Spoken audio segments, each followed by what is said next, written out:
Ladies and gentlemen, how do?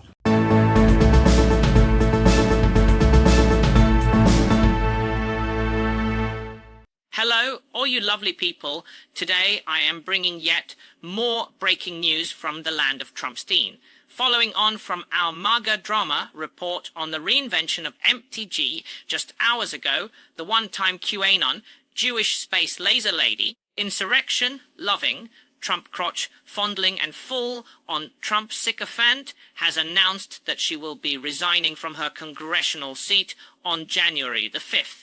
Let's hear some of her droning resignation speech and get some reactions to it and her resigning. I'm going back to the people that I love, to live my life to the fullest as I always have, and I look forward to a new path ahead.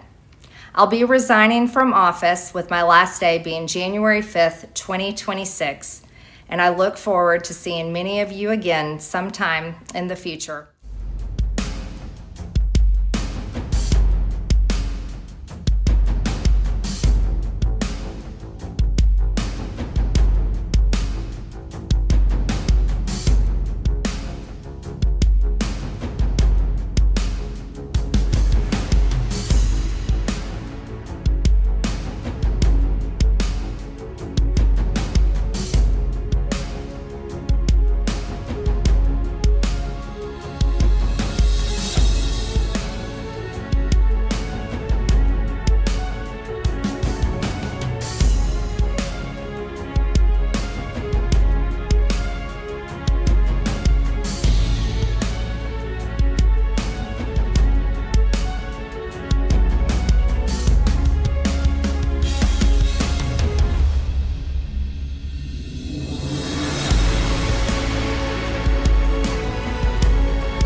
I have fought harder than almost any other elected Republican to elect Donald Trump and Republicans to power. I traveled the country for years. I spent millions of my own money. I missed precious time with my family that I can never get back.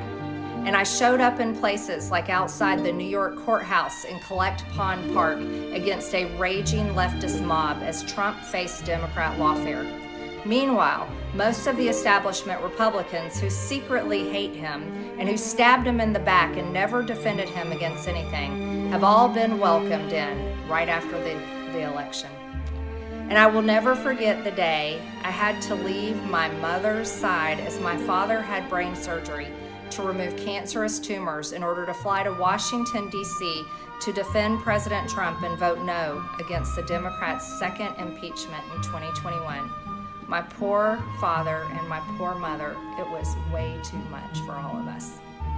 Through it all, I never changed or went back on my campaign promises and only disagreed in a few areas, like my stance against H-1Bs replacing American jobs, AI state moratoriums, debt-for-life 50-year mortgage scams, standing strongly against all involvement in foreign wars, and demanding the release of the Epstein files.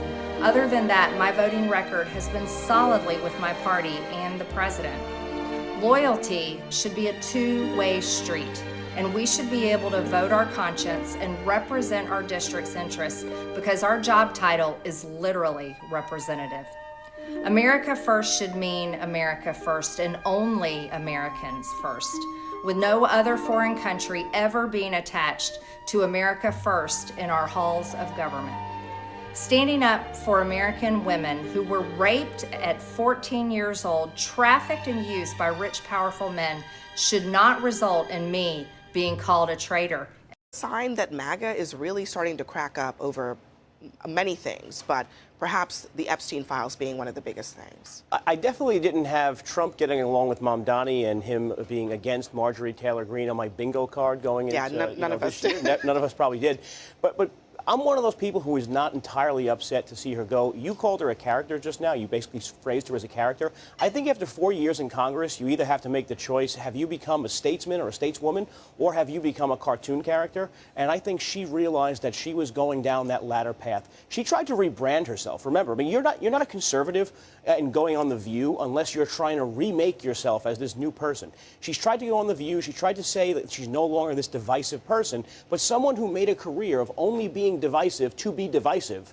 I just think it's going to be no hard loss on the Republican Party. I feel like that was fine when she was supporting Trump, but now all of a sudden it's not. It's like Marjorie Taylor Greene is realizing for the first time what it's like to be on the opposition side of Trump. She has clapped him on for years as he has over and over used the same vile rhetoric towards Democrats, towards other Republicans. But now she takes a principled stance for the first time and decides, I'm going to split with him on the Epstein files. And he goes scorched earth, calls her Marjorie Trader Greene, unendorses her over and over. Marjorie Brown, he changed her. It was so lazy, too. He says, because green grass turns brown. This guy's losing his juice. But the point is, Donald Trump has kicked so many people out of public life because they don't want to be the subject of his ire. This is what Mike Pence has gone through. This is what Liz Cheney has gone through. This is what Alyssa Slotkin is going through right now. He calls Marjorie a traitor, says he wants to execute or hang Democrats. And now Marjorie... You've answered the question that you asked about whether MAGA is fracturing. The truth is MAGA is not fracturing.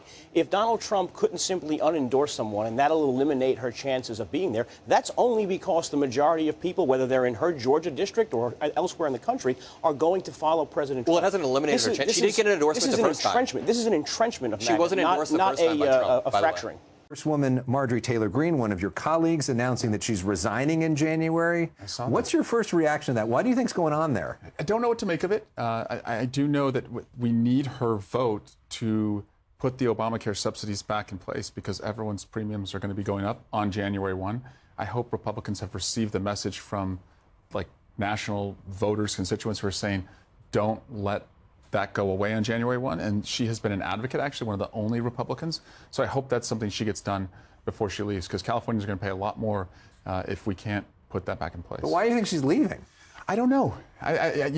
Donald Trump has aimed death threats at her, essentially. He has called her a traitor. And when you call someone a traitor, is someone who has, had Donald Trump go after me, it brings this army of death threats at you. It can be quite uncomfortable and change everything about your life. But I'm not going to speculate. I just hope, as I said, consequentially, we need as many votes as possible to lower health insurance. I hope she sticks around to get that done. So this potentially changes the balance of power in the House. Thinnest margin ever, essentially. Right now, Republicans have a one-vote margin, including Thomas Massey, who doesn't vote with them all the time. Yeah, Thomas, if you want to switch parties, today would be a great day to do it. We could make Hakeem Jeffries a speaker. Yeah, because, I mean, if anybody else leaves for any reason... Speaker Jeffries. There's Speaker Jeffries. That's a big deal. That's exactly right. And that just shows, at least for us, how important it is to find allies across the aisle on issues that matter, as we did to get the Epstein files released, as we have to do on insurance subsidies, as we're going to have to do,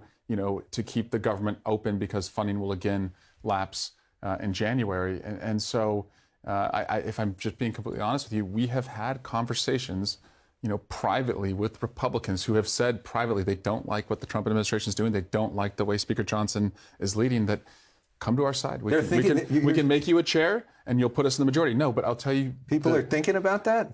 They think about it. But the number one reason they won't do it, and they tell us this, is personal security. They said the second I do that, my life changes, the death threats come at me, and that like your spouse and your kids are saying, don't do that. I mean, that's the environment we're in right now. For crying out loud, the president of the United States is essentially calling for people to be hanged. He did that on social media just this week. So, by the way, I would just say to anyone, get a different job. Like if you can't be in the arena and understand like what the stakes are right now, maybe this isn't the job for you. And maybe that's the case with Marjorie Taylor Greene. That's what she's doing. But the stakes are too high right now to just, think about your own security when others are suffering because of this guy. It is interesting that you guys are having those conversations. That actually happened in the Senate before, where one person was able to change the balance of power. Willie Brown became speaker in California when Democrats were in the minority because he struck a bunch of deals. Massive shout out to the lads over on ALLSharts AI for making my words come to life. Say hello to them. Well, folks, if you enjoyed this video, then not only are you lovely people, but you also have great taste, and you should also subscribe to the Two Davies for news and politics from a very Scottish perspective, and that rantastic Mr. McGuinness. You should also subscribe to Mr. Daily Blasé's channel for merriment, mischief, and the Friday Frolics. Cue growling cat.